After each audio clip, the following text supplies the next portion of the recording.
একসময় শান্ত পরিবেশের জন্য পরিচিত পূর্ব বর্ধমানের মেমারির আমাদপুর গ্রাম, কিন্তু এখন সেই গ্রামেই চোলাই মদের দৌরাত্ম্য, নষ্ট হচ্ছে স্বাভাবিক জীবনযাত্রা। এমনটাই অভিযোগ স্থানীয়দের। স্থানীয় সূত্রে খবর, আমাদপুরের রথতলা এলাকায় দীর্ঘদিন ধরেই বাইরে থেকে চোলাই মদ এনে বিভিন্ন জায়গায় বিক্রি করা হচ্ছে।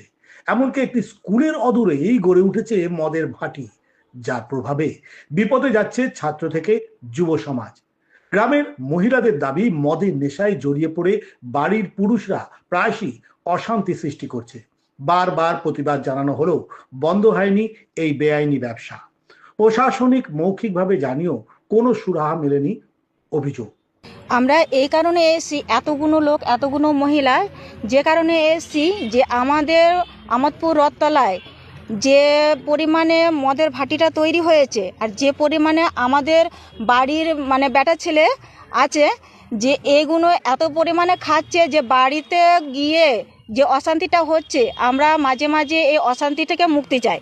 কারণ এই ভাটির জন্য যখনই বাড়িতে অশান্তির জন্য বলতে যাচ্ছি, তখন ওরা বলছে মদ আছে খাচ্ছি। এবার যখনই ভাটিতে বলতে যাচ্ছি, তখন ওনারা বলছে যে তোমাদের বাড়ির লোকে আসতে বন্ধ করো, তারপরে আমরা বন্ধ করব। ওরা আসছে কেন, খাচ্ছে কেন, এইরকম হয়ে অশান্তিটা হচ্ছে।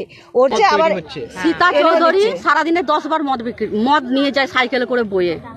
তা ছোট ছোট ছেলেরা মদ খাচ্ছে।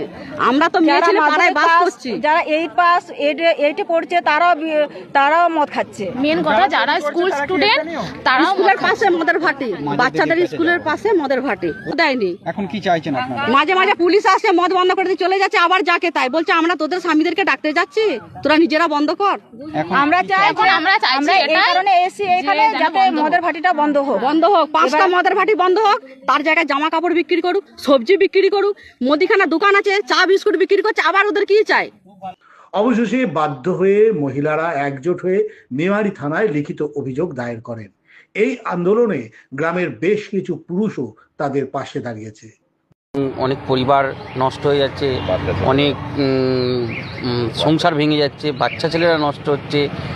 সেই জন্য আমরা এই অ্যাপ্লিকেশন এনেছিলাম, জমা দিলাম অনেক মহিলাকে নিয়ে। এটা আমরা শুধু একা নয়, অনেক মহিলা ছিল, সেই মহিলাকে নিয়ে জমা দিলাম। জমা দেওয়ার পর থানা থেকে একটা আশ্বাস দিয়েছে যে 1 সপ্তাহের মধ্যে এই কাজ আমরা করে দেখিয়ে দেব। এখন দেখার প্রশাসন কত দূর পদক্ষেপ নিয়ে এই সমস্যার সমাধান করে এবং আমোদপুরের মানুষকে স্বস্তি ফেরাতে পারে।